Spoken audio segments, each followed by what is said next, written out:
Bien, sea A un algoritmo que permite construir un objeto. Este objeto es la solución al problema planteado y resuelto mediante este algoritmo. Se dice que A es finito si el número de pasos a obtener la solución, el objeto, es finito. En otro caso se dice que el algoritmo es no finito, sin que esto signifique infinito. Vayamos a ejemplos de algoritmo finito, un algoritmo descriptivo, este que hemos anotado aquí. El ejercicio es sencillo, dice, escribamos un algoritmo finito, leyendo en memoria RAM de la computadora un número n entero, con objeto de establecer si este es par o impar. Entonces, escribimos el algoritmo finito que dice leer valor para n, calcular k como n dividido entre 2, en aritmética de enteros. Por lo tanto, si n es, por ejemplo, 7, el valor de k no será 3.5, será 3, simplemente, ya que estamos hablando de aritmética de enteros. En el paso 3 calcularemos L, que es igual a n menos k por 2. Si el valor leído es 7, entonces diremos que restaremos al valor 7 el valor de k, que ahora es 3, multiplicado por 2, que es 6. Entonces, inmediatamente en el paso 4 verificaremos si L es 0. Si L es 0, entonces emitiremos un mensaje n es par. Pero si L es diferente de 0, entonces emitiremos un mensaje diciendo que n es impar. Esto establece el fin del sí, de esta construcción. Y en el paso 5, simplemente fin. Conclusión, el algoritmo es finito y cumple con el requerimiento: leer k y verificar si este es par o es impar. Veamos ahora un algoritmo no finito descriptivo. Dice, escribamos un algoritmo no finito leyendo en memoria RAM de la computadora 3 valores, x, n y eps, que será, por supuesto, un valor pequeño.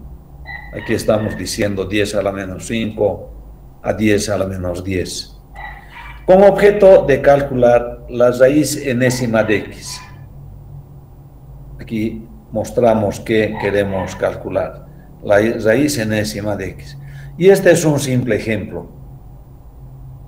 Raíz séptima de 10. Nuestras calculadoras, las que normalmente utilizamos, tienen 10 dígitos, por lo tanto nos darán valor hasta, aquí hay 3, 5, 7, 9, hasta el dígito 4, ¿no es cierto? Para una calculadora Casio. Para una HB seguramente 12, 3 y 7 más. Seguramente 3 ya no vamos a poder ver en la pantalla de la calculadora científica. Entonces, el algoritmo no finito dice leer a las variables x, n y eps los correspondientes valores. A x le corresponde 10, a n le corresponde 7 y a eps un valor pequeño, por ejemplo 10, 1 por 10 a la menos 8, por ejemplo. Paso 2, construir una sucesión de valores. Dados estos datos, una sucesión de valores x sub 1, x sub 2, x sub 3, x sub 4, etcétera, etcétera, x sub k más 1,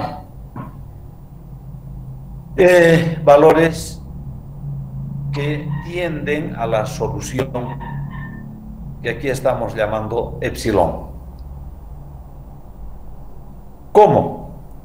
¿Cómo calculamos esta sucesión de valores?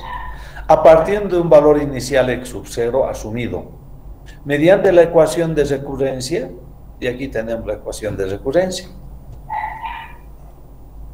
El valor x sub k más 1 está dado en valor a un x, valor x sub k, en este caso asumido, x sub 0, n7, x 10, n7 y x sub 0 elevado a la 1 menos n. Cada vez que calculamos un nuevo valor, incrementamos k en una unidad y vamos generando esta secuencia de valores. Paso 3. Durante el proceso iterativo, utilizar una condición de convergencia que diga valor actual menos valor anterior menor a EPS. El valor de EPS normalmente se define entre 1 por 10 a la menos 5 y 1 por 10 a la menos 10. Puede ser 10 a la menos 12 también, dependiendo de la exactitud del resultado.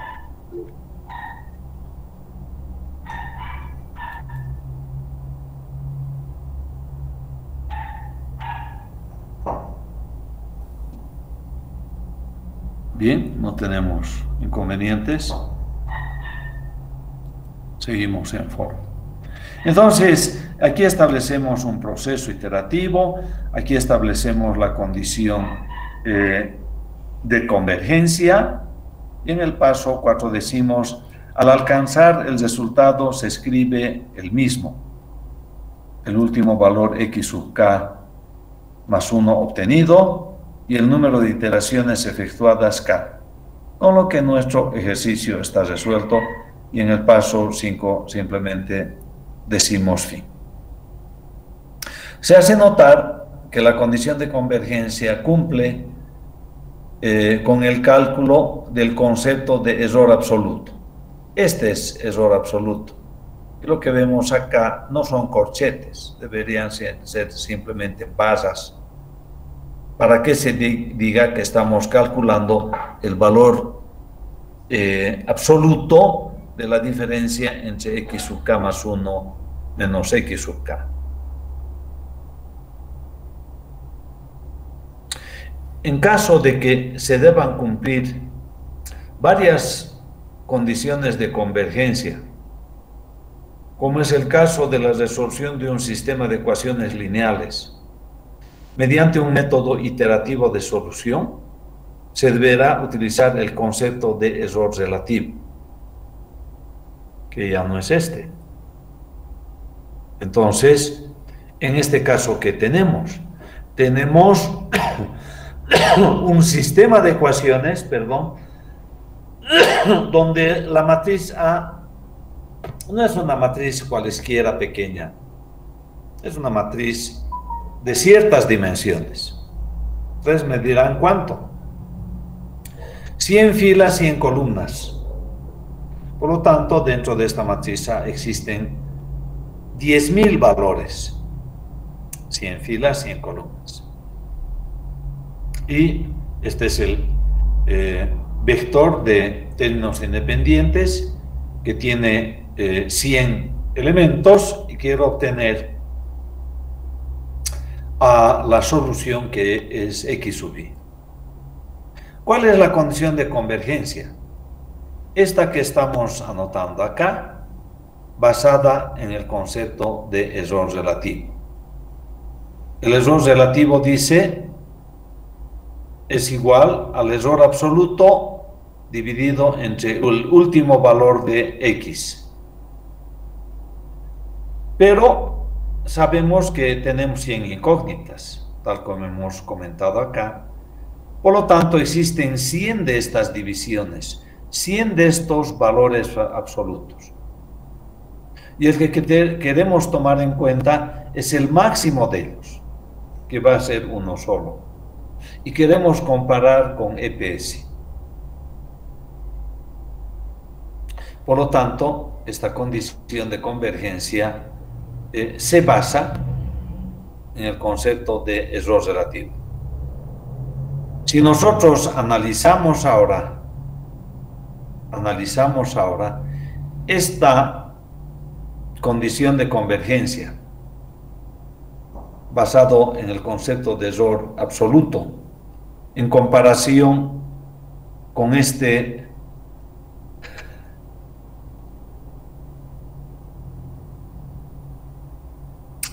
cálculo basados en el concepto de error relativo, el subíndice, acá el subíndice pasa a mostrar las distintas incógnitas involucradas y el superíndice pasa a contabilizar el número de iteración en ejecución. A diferencia de que acá el subíndice es el número de iteraciones en ejecución, mientras que aquí este subíndice pasa a ser superíndice y los subíndices toman en cuenta las incógnitas, x sub 1, x sub 2, x sub 3, x sub 4, etc. Por lo tanto, el tratamiento de subíndice en cualquier lenguaje no va a haber problema. Pero también, al mismo tiempo, sabemos que los lenguajes de programación no utilizan superíndices. Por lo tanto, deberemos establecer los mecanismos que nos permitan hacer el control de la iteración en ejecución, de las iteraciones que son necesarias realizar. Se concluye mediante el ejemplo 2,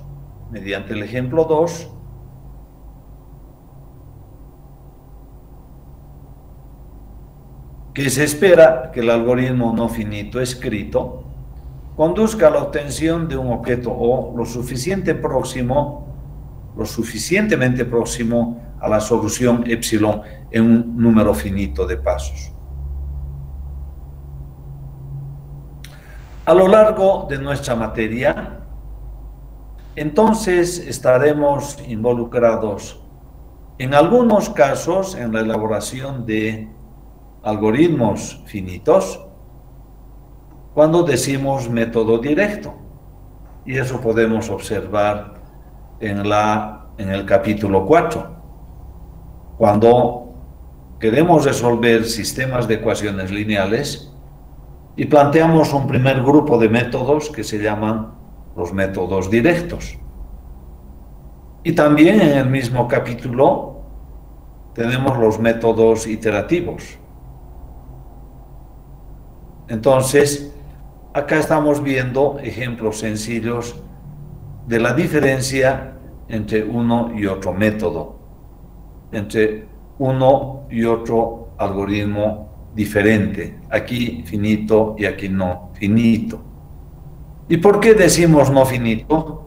Porque no sabemos cuántas veces vamos a efectuar el cálculo de X mediante esta ecuación de recurrencia. De principio no sabemos. Todo dependerá de la exactitud requerida. Mayor exactitud, mayor número de valores X anotados. Un comentario final respecto de estos valores. En realidad, estos valores se llaman sucesión de valores. Hay un capítulo específico en el cálculo que se llaman sucesiones. Las sucesiones de valores tienen algunas características muy particulares que hay que estudiar, hay que analizar. En este caso, de esta secuencia de valores, de esta sucesión de valores, podemos, en términos generales, establecer dos tipos diferentes de sucesiones. Las sucesiones que son linealmente convergentes, las sucesiones que son cuadráticamente convergentes y las sucesiones que son cúbicamente convergentes. Estos tres diferentes escenarios debemos estar en condiciones de representar matemáticamente cada uno de estos dos o tres diferentes escenarios. Cada uno. Entonces, en resumen, tendrá que haber diferentes expresiones matemáticas que demuestren o que muestren que la sucesión es linealmente convergente, cuadráticamente convergente o cúbicamente convergente. Entonces, esa es una tarea para ustedes. ¿Cuál es la expresión matemática que dice que la secuencia que estoy estudiando o he obtenido es de alguna de esas formas o tienen esas diferentes características? Eso es muy importante. ¿Para qué? Para no hablar de memoria, porque matemáticas no es verso ni es prosa, es matemáticas. Y los problemas, los ejercicios, las propiedades se escriben mediante expresiones matemáticas. Bien. Es muy importante concluir en este momento que para entrar al cálculo numérico y principalmente utilizar lenguaje de programación para resolver diferentes problemas, entonces es fundamental el manejo de las matemáticas que hemos aprendido hasta este momento. Dos álgebras, álgebra 1, álgebra 2, para algunos se llama álgebra lineal, y los tres cálculos, cálculo 1, cálculo 2 y cálculo 3, que es ecuaciones diferenciales. A eso, en nuestra materia de análisis numérico, vamos a puntualizar algunos aspectos importantes de las matemáticas que son de uso muy común cuando elaboramos algoritmos. ¿Qué son? Sucesiones, series, las más conocidas, las series de Taylor y las series de Maclaurin. Fundamental. El principio de la inducción matemática, importantísimo. El uso de los artificios matemáticos, importantísimo. Y por supuesto, el lenguaje de programación que en este semestre va a ser el MATLAB. Allá va otro desafío importante para ustedes.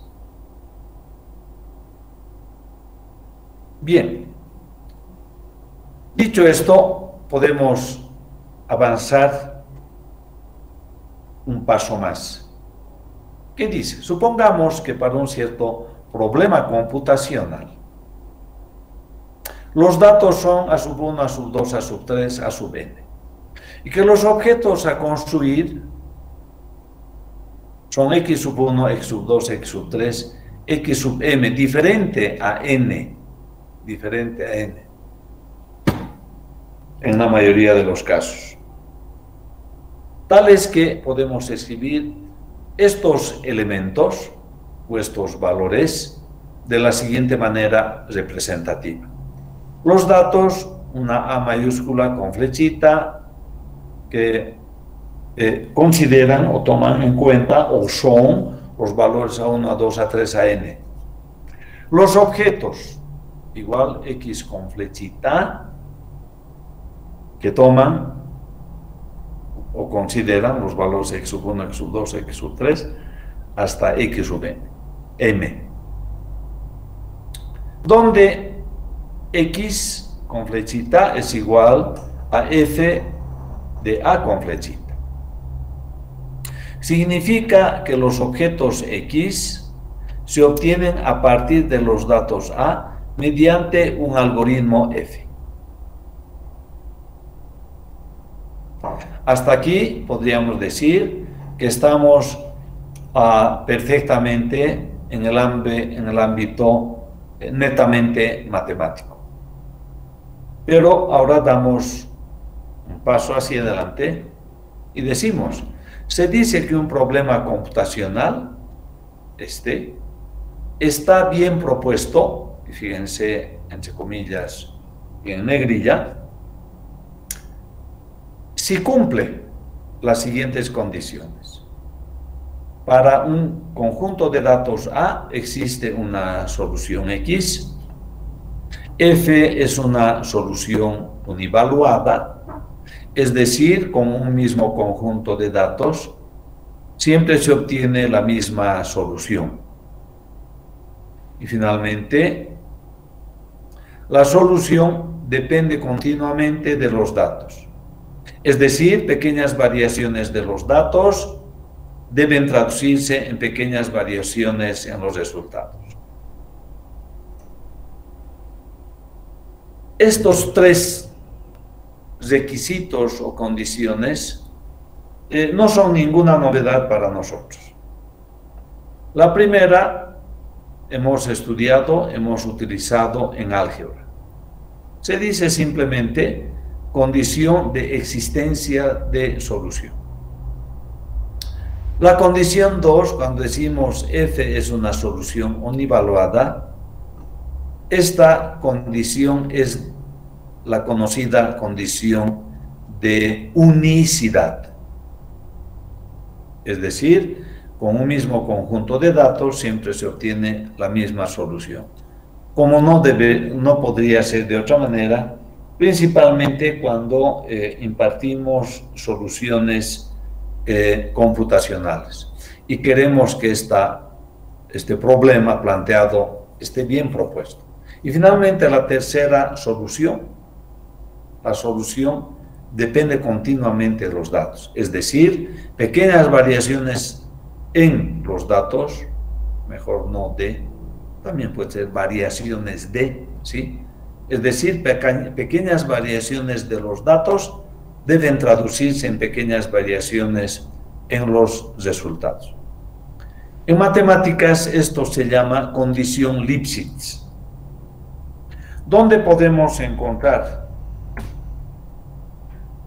abundamiento, mayor información al respecto?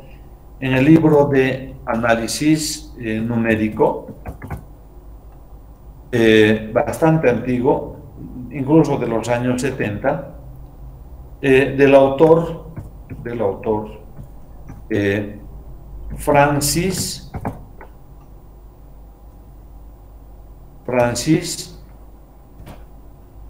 Scheidt.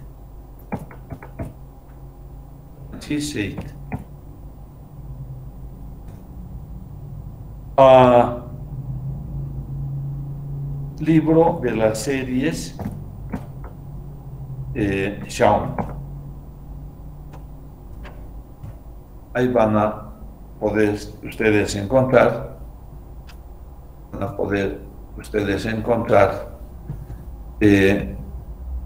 información en este tema tan importante como son la condición Lipschitz. En términos sencillos, donde podemos mostrar con absoluta claridad esta condición Lipschitz.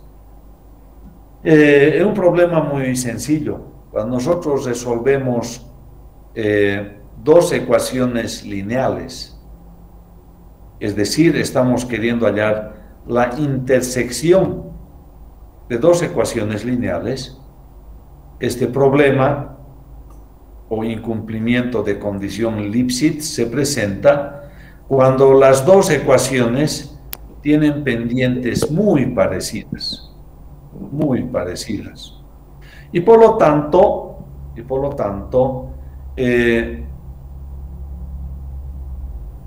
mediante un algoritmo es posible que en vez de obtener una solución única, que es el punto de intersección de ambas funciones, encontremos un rango de soluciones, un intervalo de soluciones. Bien. ¿Qué idea más o menos hemos planteado aquí? Indirectamente hemos planteado una idea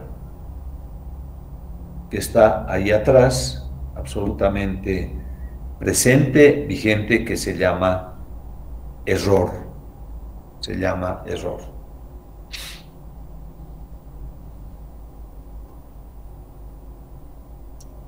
Vayamos, por lo tanto, a la segunda parte en este capítulo, que dice nociones de teoría de errores en el cálculo numérico.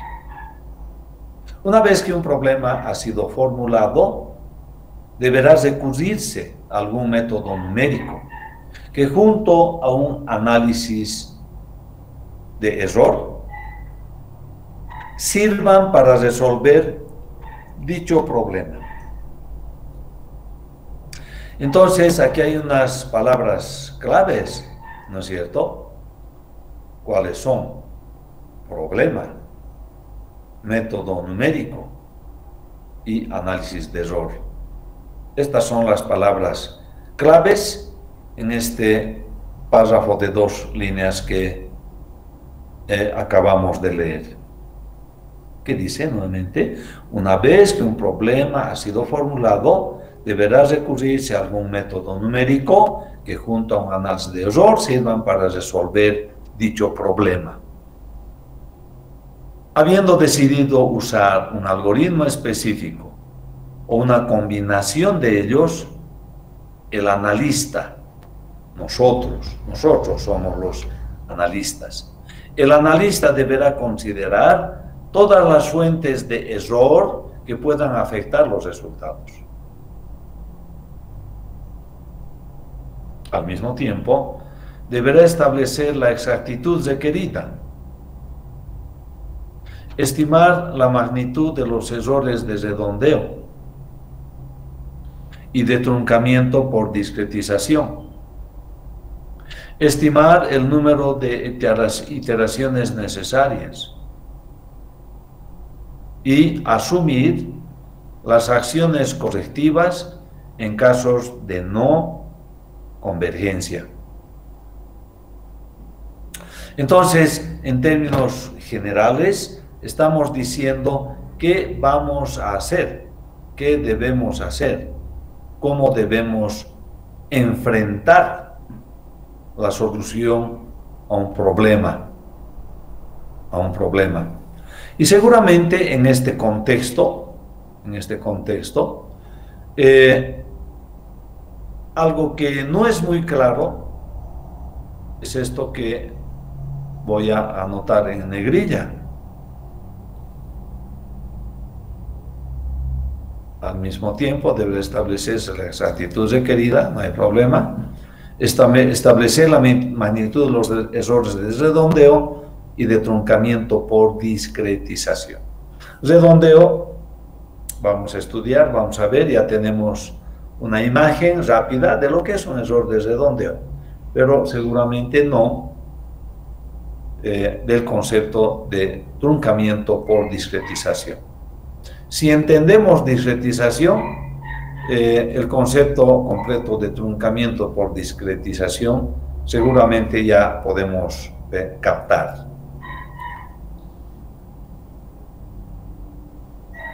Bien.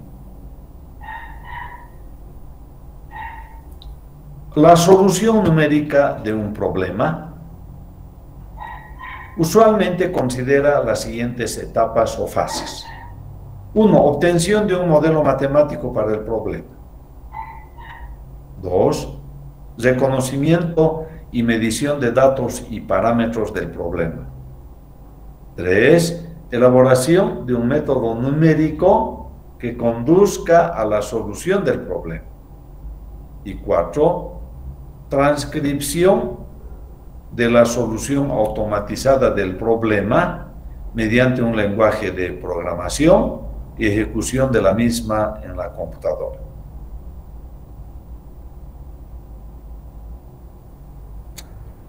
Como ustedes podrán observar, una secuencia lógica de pasos, de etapas o fases. Una secuencia lógica. Cada fase, 1, 2, 3, 4, es una probable fuente de error. Al error en la primera fase podemos denominar error de modelación. Es decir, cuando no representamos matemáticamente de forma correcta el problema físico real. Hay un error de modelación o modelamiento. Si no podemos representar matemáticamente de forma correcta el problema físico real, entonces, ¿de qué estamos hablando? De una deficiencia marcada en nuestro bagaje de conocimientos. Pues hay que ir a estudiar de nuevo, ¿no es cierto? No estamos manejando bien las cosas. Cualquier error en la segunda fase, reconocimiento y medición de datos y parámetros, nos indica que el analista, nosotros, no tenemos un manejo adecuado del problema. Y si comete errores en la medición, los resultados simplemente no tienen correspondencia con el problema planteado. Si yo no reconozco datos y parámetros, nuevamente estoy perdido. No sé qué he estudiado, no sé de qué estoy hablando, pues tengo muchas deficiencias en el conocimiento científico del problema. Además, tengo que conocer la diferencia, exactamente la diferencia entre datos y parámetros, porque son dos cosas muy diferentes. Si no sé medir, tengo también deficiencias, tengo inconvenientes. Entonces, la medición de datos y parámetros es fundamental. Estas primeras consideraciones de error no corresponden a la materia de análisis numérico. Su tratamiento está en el ámbito del área de aplicación específica ingenieril.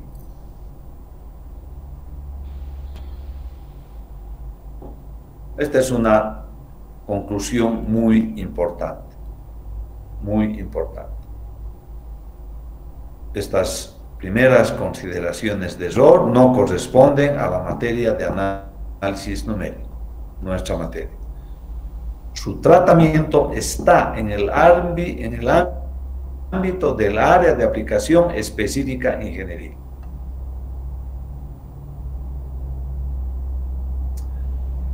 Bien, de manera constructiva, por favor, a ustedes estudiantes de las carreras de Ingeniería de Sistemas, Ingeniería Informática, les pregunto, ¿a qué área ingenieril o del conocimiento en general van a aplicar sus conocimientos de sistemas e informática? Esta es una pregunta muy importante para ustedes. Y lo estoy haciendo de manera constructiva.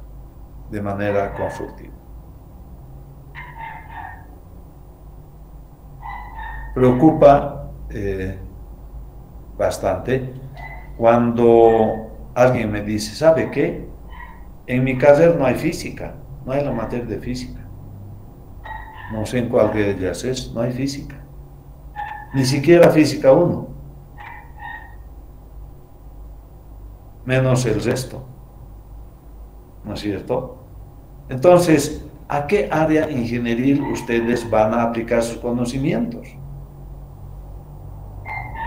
Ese es un tema muy interesante, importante, y probablemente eso sucederá y ustedes definirán esa gran pregunta cuando sean profesionales.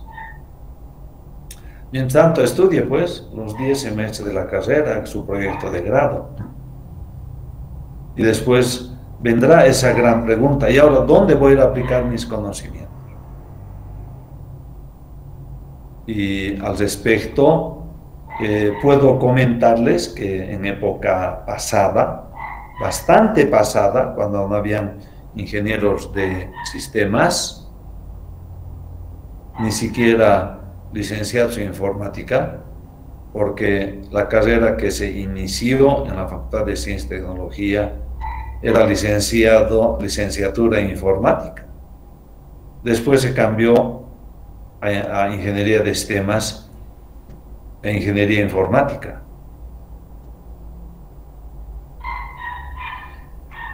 Entonces, en esa época en que no había profesionales en vuestra área, con vuestra formación, entonces se acudió a profesionales que de alguna manera, haciendo cursos de posgrado, una maestría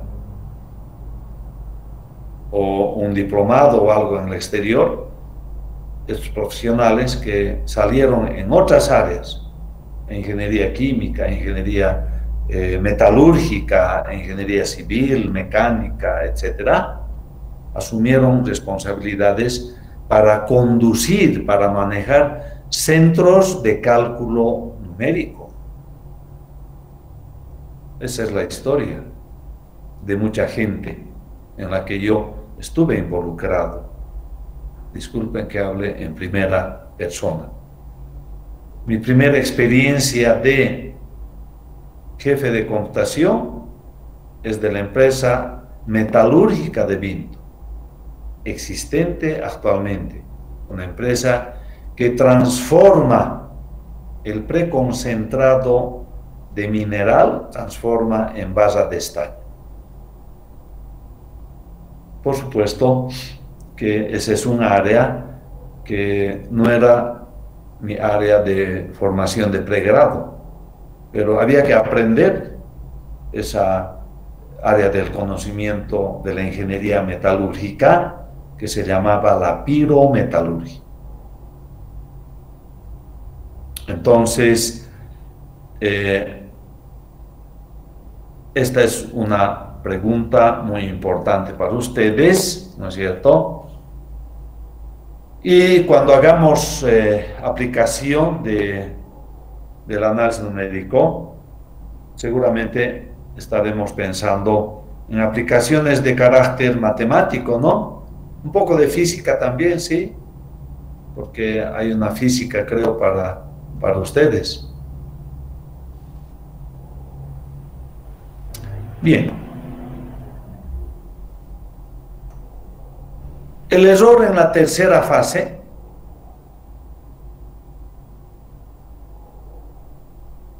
aquí vamos, elaboración de método numérico que conduzca a la solución del problema. El error en la tercera fase podemos denominar error de método. Ocasionalmente presente, ya que los problemas son de carácter continuo. Esta es la palabra clave. Los problemas son de carácter continuo. Y su solución automatizada siempre se lo discretiza. Solución automatizada quiere decir discretización. Quiere decir discretización. ¿Por qué? Porque la computadora no hace álgebra. Cuando calculamos el valor de una integral, no calculamos la función integral, sino calculamos valores, calculamos integrales definidas. Consecuentemente, el error se presenta como error de truncamiento por discretización. Ya habíamos mencionado algo acá. Finalmente, última fase, aquí está, transcripción de la solución automatizada del problema mediante un lenguaje de programación y ejecución de la misma en la computadora.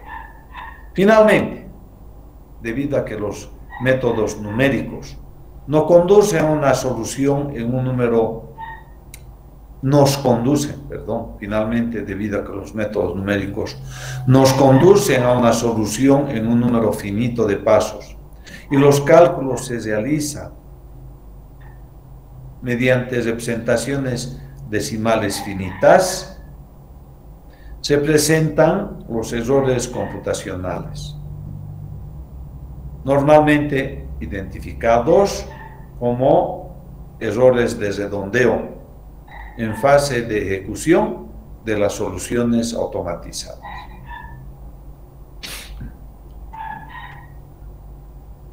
Consecuentemente, nosotros estamos interesados en estas tres fases, en los errores que podamos introducir en estas dos fases, la fase 3 y la fase 4. Y estudiaremos en el sentido contrario. Primero, los errores de redondeo. Con esta lectura los voy a dejar unos 5 minutos, 5 o 6 minutos, luego vuelvo con ustedes.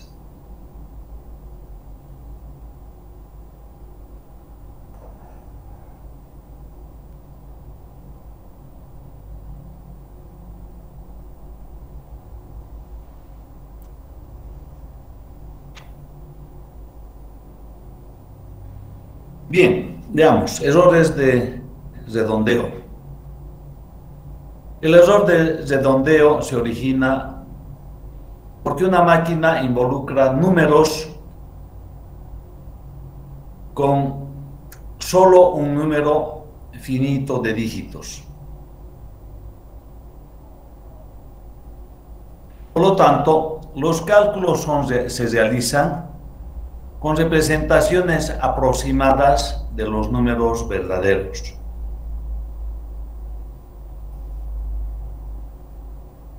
Dicho de otra manera, el error de redondeo se debe a la naturaleza discreta del sistema numérico de máquina de punto flotante, el cual a su vez se debe a su longitud de palabra finita. Cada número real se reemplaza por el número de máquina más cercano. Esto significa que todos los números en el intervalo local están representados por un solo número en el sistema numérico de punto flotante. Bien, este párrafo es bastante interesante, pero al mismo tiempo bastante técnico. Y ustedes que ya han estado en 2 periodos académicos pensando y trabajando con la computadora, seguramente ya se han dado perfectamente cuenta de que los valores que manejamos en la computadora son representaciones aproximadas de los números verdaderos, ¿no es cierto? Porque los números que nosotros manejamos externamente son números en base 10. Y los números que maneja la computadora internamente es en base 2, en el sistema binario. Por lo tanto, cada número real, nuestro número, nuestro valor, nuestros valores, se reemplazan en la computadora por el número de máquina más cercano.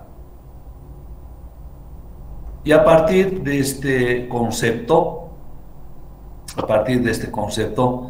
ya podemos imaginar cómo es el flujo,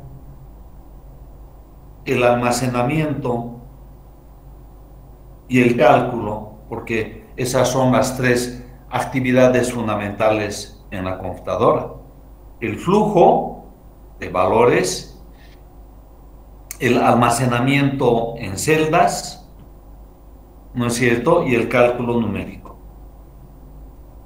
Multiplicación, división, suma, sustracción, principalmente. Potenciación también, porque un cubo podemos hallar calculando, multiplicando 3 veces, haciendo 2 multiplicaciones. El mismo número una vez, el resultado nuevamente por el valor inicial. 2 por 2 por 2. 2 al cubo, 8, ¿verdad? Entonces, ustedes que están en el área, en términos generales, en el área informática, tienen que imaginar, conocer y en su momento manejar conceptos, formas, flujos, etcétera, etcétera, cada vez de una manera mucho más precisa. En consecuencia,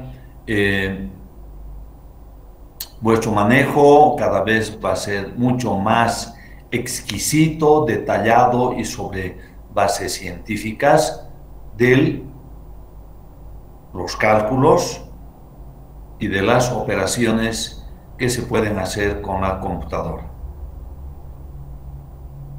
En una computadora, como dice acá, se almacena una parte fraccionaria llamada la mantisa junto con una parte exponencial llamada característica, además de un espacio para el signo.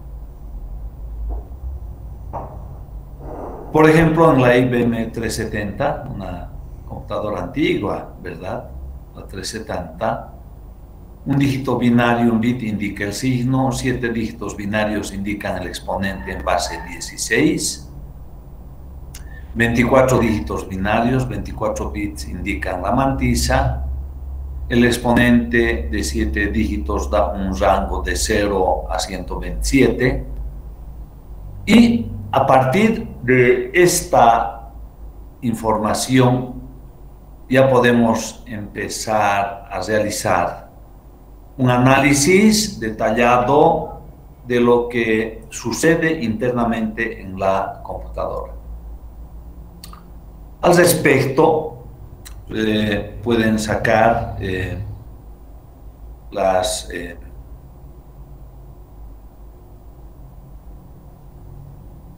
sus capturas de pantalla y hacer un análisis detallado de todo esto que voy a ir mostrándoles para que ustedes puedan hacerme algún comentario al respecto.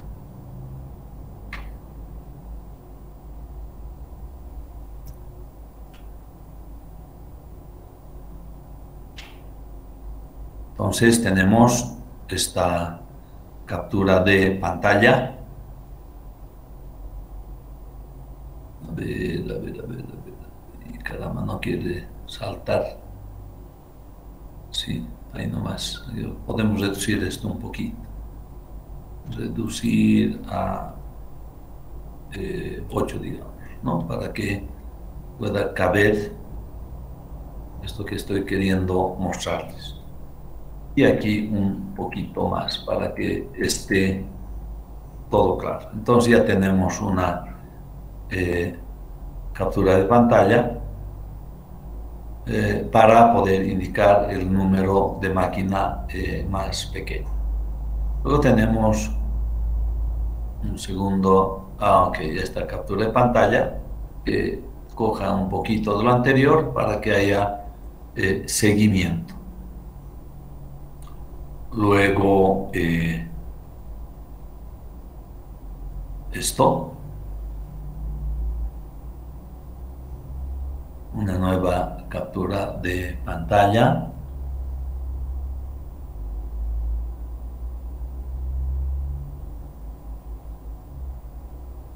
Y finalmente aquí, con la introducción de dos conceptos importantes que son aquí debajo, el underflow y el overflow. El underflow y el overflow. A ver, no entra, imposible. Ahí, ahora sí.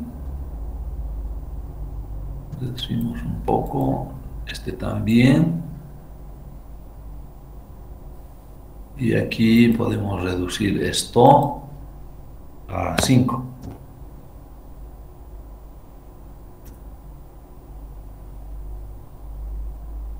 Y creo que no hay más donde reducir. Es esto a 5. No hace mella. No modifica. Dije, buenas tardes. Sí, dígame. Este texto Buenas tardes. se encuentra en la fotocopiadora o nos puede enviar por correo. No. Todo esto que les estoy mostrando es trabajo que yo he realizado jalando información, obteniendo información de la forma en que la computadora IBM 370 maneja dentro en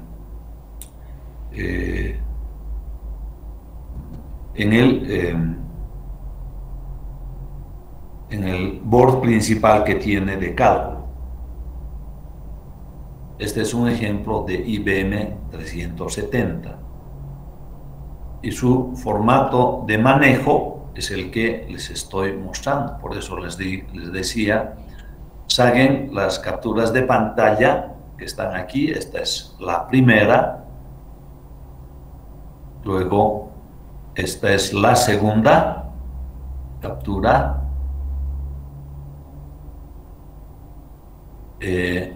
La tercera captura de pantalla. La cuarta. Así. La cuarta.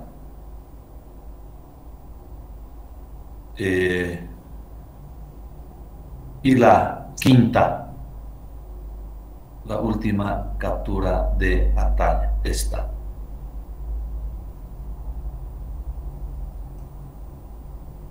Esto en términos del manejo interno en esta computadora. En términos un poco más comunes, tengo luego una presentación que viene inmediatamente, que tiene por subtítulo esto que dice cálculo aritmético y representación numérica interna, que considero vamos a ver a partir del día lunes, ya que estamos a 17:11, 17 horas, 5 de la tarde con 11 minutos. En 3 minutos termina nuestra clase. Eso sería, señorita. Entonces voy a tomar nota inmediatamente para no equivocarme en la próxima clase. Hemos visto nociones de teoría de errores. Hemos visto las fases en el cálculo mediante usos computacionales.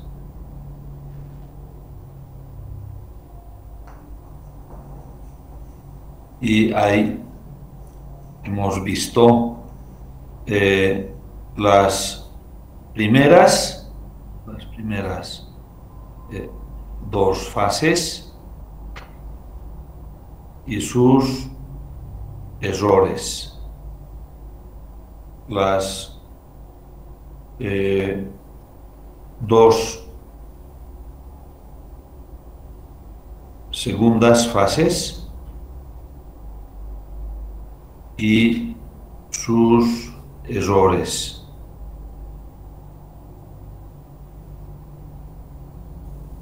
Y hemos iniciado el análisis del error de redondeo.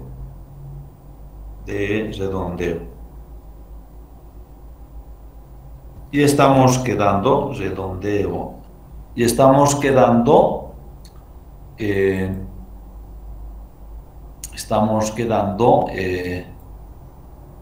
en esto que se llama, eso será la próxima, ¿qué fechas? No tengo calendario. El día lunes empezaremos viendo cálculo aritmético y representación numérica interna. Cálculo aritmético y representación numérica interna. Numérica interna. Muy bien, eso es jóvenes. Si no tienen preguntas, simplemente quedamos en esta parte de la materia y alguien me mandaba algún mensaje. Quiero ver un poco el chat. Bueno, creo que no es para mí.